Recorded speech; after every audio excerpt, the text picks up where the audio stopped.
Good morning बच्चों, आप लोग कैसे हैं? आइए, एक लॉन्ग टाइम के बाद हम लोग फिर से अपने पढ़ाई की ओर आते हैं। आज हम लोग अध्ययन करेंगे विश्व की वायुदाब पेटियाँ। जैसा कि हम लोग सभी लोग जानते हैं कि वायुमंडल में हवा का अस्तित्व है, हर जगह विंड पाई जाती है, लेकिन इस विंड का जो दबाव है वह हर जगह नहीं होता है। तो आइए हम लोग देर न करते हुए सबसे पहले इसके डिफिनेशन पर आते हैं, जिसे अर्थात वायुदाब कहते किसे हैं। तो सिंपल शब्दों में हम लोग कहते हैं कि हवा का जो भार है उसी को हम लोग वायुदाब कहते हैं। लेकिन यदि हम इसके संपूर्ण डिफिनेशन पे जाएंगे तो हम कह सकते हैं कि प्रति इकाई क्षेत्र पर हवा का जो भार है उसे हम लोग वायुदाब कहते हैं। अर्थात हम लोग ऐसे समझ सकते हैं कि हम लोग की धरती है, अर्थ है, इस अर्थ पर जो हवा का जो भार पड़ रहा है, साथ ही साथ जो ग्रेविटी है, जो पृथ्वी का गुरुत्व बल है, उस गुरुत्व बल के चलते जो हवा का भार इस धरातल के प्रति इकाई क्षेत्र पर पड़ रहा है उसी को हम लोग वायुदाब कहते हैं, प्रेशर कहते हैं। आप लोग प्रेशर से परिचित हैं। जैसे डॉक्टर आपका प्रेशर मेजरमेंट करता है तो बोलता है किसी का हाई प्रेशर है, किसी का लो प्रेशर है। तो यहाँ पर ब्लड प्रेशर है, लेकिन वायुमंडल में क्या है? वायु का प्रेशर है, हवा का प्रेशर है। ठीक है, तो इस प्रेशर को हम लोग एक सिंपल सा यंत्र है जिसे हम लोग बैरोमीटर कहते हैं, उसे मापा जाता है। लेकिन याद रहे, यह जो वायुदाब का मापने का जो पैमाना है उसे हम लोग मिलीबार में मापते हैं। इसका जो पठनांक है उसे हम लोग मिलीबार में पढ़ते हैं। और इसमें बहुत महत्वपूर्ण बात है कि जो वायुदाब को हम लोग धरातल पर नहीं मापते हैं, इसे हम लोग समुद्र के तल पर मापते हैं, क्योंकि समुद्र के तल पर ही वायुदाब का अनुकूल जो है सो प्रभाव बन पाता है। इसीलिए हम लोग वायुदाब को सी लेवल पे मापते हैं और फिर उस हाइट से हम लोग सी लेवल के हाइट को बढ़ाते हुए हम लोग स्थल के हाइट तक ले जाते हैं और हम लोग कहते हैं कि नहीं, इस स्थल खंड का वायुदाब इतना है। ठीक है, इसलिए कहा जाता है कि वायुदाब किसानों के लिए बहुत लाभदायक नहीं होता, क्योंकि किसान लोग खेती धरती पर करते हैं, ना कि समुद्र में करते हैं। इसीलिए कई प्रश्न आता है कि वायुदाब जो है वह किसानों के लिए लाभदायक नहीं है, क्यों? इसका बहुत सारा आपको फिर ऑप्शन आता है। ठीक है, तो हम लोग परिभाषा को देखें कि धरातल पर वायु का जो प्रति इकाई क्षेत्र पर जो हवा का भार है उसे हम लोग वायुदाब कहते हैं। अब है कि वायुदाब बहुत से फैक्टरों से प्रभावित होता है। अनेक कारक हैं जो वायुदाब को घटाते बढ़ाते हैं। तो सबसे पहला कारक इसमें हम लोग का टेम्परेचर, इसे हम लोग तापमान कहते हैं। तापमान से वायुदाब का बहुत ही घनिष्ठ संबंध है, क्योंकि तापमान के चलते ही वायुदाब का आविर्भाव होता है। और तापमान से वायुदाब का उल्टा संबंध है, यथा रिवर्स संबंध है, व्युत्क्रमानुपाती संबंध है। अर्थात तापमान के बढ़ने से वायुदाब घटता है और तापमान के घटने से वायुदाब बढ़ता है। यदि हम लोग तापमान को, टेम्परेचर को इंक्रीज करेंगे तो हम लोग का प्रेशर क्या होगा? लो होगा। और जब हम लोग टेम्परेचर को लो करेंगे तो प्रेशर हम लोग का हाई होगा। अर्थात इसका तापमान से उल्टा संबंध है। इसीलिए खासकर देखा जाता है कि ग्रीष्म काल में वायु उस क्षेत्र का तापमान लो हो जाता है, निम्न हो जाता है, और शीतकाल में उन क्षेत्रों का तापमान उच्च या हाई प्रेशर हो जाता है। ठीक है, अब आगे हम लोग देखते हैं ऊंचाई। दूसरा हम लोग का हाइट है कि हाइट के बढ़ने से भी हम लोग का वायुदाब बढ़ता है, क्योंकि ऊंचाई जो धरातल हम लोग का, धरातल के आसपास की हवाएं जो है सो क्या है? सघन होती है। इसमें धूल कण है, डस्ट पार्टिकल है, कालिक है, अर्थात इन सब से मिलकर वायु सघन हो जाता है। तो जो ही हम लोग ऊंचाई पर जाते हैं हवा का आयतन बढ़ जाता है, और हवा का आयतन बढ़ने से उसके जो अणु है उसके बीच की दूरी बढ़ जाती है और हवा हल्की हो जाती है। इसीलिए हम लोग देखते हैं वायुमंडल पे जाने पे हम लोग का वायुदाब बढ़ जाता है, लेकिन धरातल के निकट वायुदाब क्या होता है? हम लोग का न्यून होता है। हवाएं जैसी पवनें गर्म होकर ऊपर उठती है और ऊपर उठने पर उनका आयतन बढ़ जाता है और आयतन बढ़ने से उनका वजन भी बढ़ जाता है। इसीलिए हम लोग कहते हैं कि शीतकालीन क्षेत्रों में या फिर ऊंचाई वाले क्षेत्रों में वायुदाब हम लोग का बढ़ जाता है, लेकिन जो हम लोग का लो लैंड एरिया है वहाँ पे वायुदाब हम लोग का कम होता है, क्योंकि टेम्परेचर वहाँ पर बढ़ जाता है। तीसरा हम लोग का जलवाष्प है। जलवाष्प से भी वायुदाब का घनिष्ठ संबंध है। जलवाष्प कैसे बनता है? तो जब हम लोग पानी को गर्म करते हैं तो जलवाष्प बनता है, और जलवाष्प में क्या है? वेपर का अंश है जो हवा से हल्की होती है। हवा से हल्की होने के चलते है वायुमंडल में ऊपरी सतह में जो है सो विराजमान होता है और उससे बादल बनते हैं। और नेक्स्ट हम लोग का है पृथ्वी की घूर्णन गति, क्योंकि हम लोग जानते हैं सभी लोग कि पृथ्वी बहुत तेजी से घूम रही है। पश्चिम से पूर्व की ओर पृथ्वी वेस्ट टू ईस्ट घूमती है, और इसके घूमने की गति कितना है आप लोगों को पता होगा या नहीं होगा? 1600 किलोमीटर प्रति घंटा के स्पीड से पृथ्वी घूमती है। और पृथ्वी घूमने से हवाएं विक्षेपित होती है, हवाएं अपने रास्ते से भटक जाती है, क्योंकि जो स्पीड है पृथ्वी के घूमने का वो हमारा भूमध्य रेखा और ध्रुवों पर एक समान नहीं होता है, इसीलिए हवाएं अपने पथ से भटक जाती है, अपने पथ से विक्षेपित हो जाती है और वायुदाब का निम्न वायुदाब या उच्च वायुदाब का आविर्भाव होता है, जिसे हम लोग इस मैप में अभी देखेंगे। आइए हम लोग आगे देखते हैं देर न करते हुए कि यह जो हम लोग का वायुदाब है यह पूरे विश्व में किस तरह से इसका प्रसारण है, क्षैतिज विश्व का विस्तार क्या है, क्षैतिज फैलाव इसका क्या है। तो सबसे पहले हम लोग देखते हैं पहला विश्व रेखीय निम्न वायुदाब पेटी। हम लोग का पूरे विश्व का मानचित्र है, पूरा पृथ्वी को हम लोग ग्लोब है, पृथ्वी हम लोग मान लेते हैं। तो इस पृथ्वी में हम लोग देख रहे हैं कि हम लोग का सबसे पहला है विश्व रेखीय निम्न वायुदाब पेटी। इसका विस्तार हम लोग देख रहे हैं, ये हम लोग का यहाँ से इधर हम लोग का नॉर्थ हेमिस्फीयर है, ये हम लोग का साउथ हेमिस्फीयर है। तो इस पेटी का विस्तार हम लोग का दोनों गोलार्धों में 5 डिग्री उत्तर और 5 डिग्री दक्षिण होता है। चूंकि यहाँ पे सालों भर सूर्य की किरणें लंबवत पड़ती है, सूर्य का लाइट बिल्कुल क्या है, सीधा पड़ता है। मान लेते हैं हम लोग का सन है और ये सन का लाइट यहाँ बिल्कुल क्या है, सालों भर लंबवत पड़ता है। लंबवत पड़ने से यहाँ पर गर्मी तेज होती है और गर्मी तेज होने के चलते यहाँ सालों भर निम्न वायुदाब का आविर्भाव होता है। ठीक है, अब जब निम्न वायुदाब का आविर्भाव होगा तो पवनें गर्म होगी और पवनें गर्म होकर क्या है, ऊपर उठती है, जिसे हम लोग संवहनीय धारा के नाम से जानते हैं।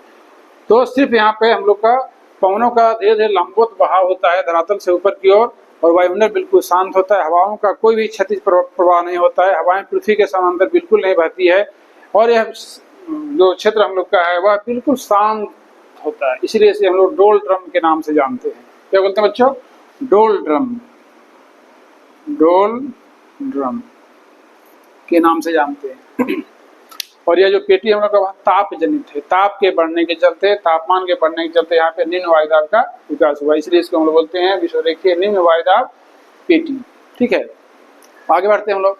दूसरा हम लोग का है उपोष्ण कटिबंधीय उच्च वायुदाब पेटी, इसको बोलते हैं सब ट्रॉपिकल हाई प्रेशर बेल्ट। इसे हम लोग बोलेंगे इक्वेटोरियल लो प्रेशर बेल्ट, ये हो गया हम लोग का सब ट्रॉपिकल हाई प्रेशर बेल्ट। अब यहाँ पे क्या है, यहाँ पे तापमान बढ़ने के, तापमान तो यहाँ ज्यादा है, तापमान यहाँ क्या है हम लोग का, इसका फैलाव 30 डिग्री से 50 डिग्री दोनों गोलार्ध में होता है, नॉर्थ हेमिस्फीयर भी और साउथ हेमिस्फीयर भी। अब यहाँ पे क्या है, यह तापमान ज्यादा है लेकिन यहाँ पे हम लोग उच्च वायुदाब देख रहे हैं। यह कुछ अटपटा सा लग रहा है क्योंकि यह नियम संगत नहीं लग रहा है। तो ऐसा क्यों है? ऐसा इसलिए है कि यह जो हम लोग देख रहे हैं कि पवनें जो यहाँ दोनों गोलार्धों में आके टकरा रही है उत्तर और दक्षिण से, वहाँ वे पवनें इस तरह से हम लोग देख सकते हैं, समझ सकते कि पवनें ये हम लोग 0 डिग्री पर आके ऊपर जा रही है। ऊपर जाने के बाद फिर यह क्या नीचे उतरती है और जो नीचे जो उतरती है वो कहाँ उतरती है, तो इसी 30 से 40 डिग्री के बीच उतरती है इस जगह पे। यहाँ पे पवनें आने के उपरांत, इस तरह से टकराने के उपरांत यहाँ पे क्या है, गिरती है। जैसे उठने के बाद यहाँ पे क्या है, आगे गिरती है। तो पवनें सालों भर यहाँ उतरती है। तो पवनों के उतरने के चलते यहाँ पे हमेशा उच्च दाब की स्थिति सालों भर बनी रहती है, जिसे हम लोग पृथ्वी के गति के कारण कर सकते हैं, पृथ्वी के घूर्णन के चलते, या फिर हवाओं का ये हेडली सेल इसको हम लोग बोलते हैं, हेडली सेल के बनने के चलते यहाँ पे क्या है कि पवनें सालों भर उतरती है और यहाँ उतरने के चलते यहाँ सालों भर उच्च दबाव बना रहता है। और इसी क्षेत्र में हम लोग अश्व अक्षांश के नाम से जानते हैं, क्योंकि अश्व अक्षांश कहने के पीछे तात्पर्य यह है कि प्राचीन काल में लोग समुद्र से यात्रा करते थे और समुद्र से यात्रा करने के दौरान क्या था कि जब उनका जहाज इस लेटीट्यूड पे आता था तो वह डूबने को हो जाता था। क्योंकि यहाँ एक तो वजन ठीक ठाक है, लोग लेके जा रहे हैं, लेकिन जब हवा वहाँ पे उतर रही है तो हवा के उतरने के चलते वहाँ क्या है, जहाज पर, पानी के जहाज पर अतिरिक्त दबाव पड़ रहा है। तो अतिरिक्त दबाव पड़ने से वह नाव डूबने को होता था। तो नाव को डूबने से बचाने के लिए लोग क्या करते थे, घोड़ों को समुद्र में फेंक देते थे। तभी से इस अक्षांश का नाम हो गया अश्व अक्षांश, या हम लोग इसे हॉर्स लेटीट्यूड के नाम से भी जानते हैं। ठीक है, तो यहाँ पे पहला कारण यहाँ बिल्कुल गौण है। यहाँ पे तापमान हम लोग का गौण है। यहाँ पे क्या है, तो हवा का जो प्रतिचक्रवातीय रूप है, हवा जो यहाँ उतर रही है, गति कारण से हम लोग बोल सकते हैं। तो गति कारण के चलते यहाँ पे हम लोग का उच्च दाब सालों भर बना रहता है। ठीक है, तीसरा आगे बढ़ते हैं। यहाँ पे इसका 2 बेल्ट है। उत्तर में हम लोग उसको बोलेंगे उपोष्ण कटिबंधीय उत्तरी गोलार्ध की उच्च वायुदाब पेटी, और दक्षिण में बोलेंगे दक्षिणी गोलार्ध की उपोष्ण कटिबंधीय उच्च वायुदाब पेटी। तीसरा हम लोग आते हैं उपध्रुवीय निम्न वायुदाब पेटी, इसको बोलते हैं हम लोग सब पोलर लो प्रेशर बेल्ट।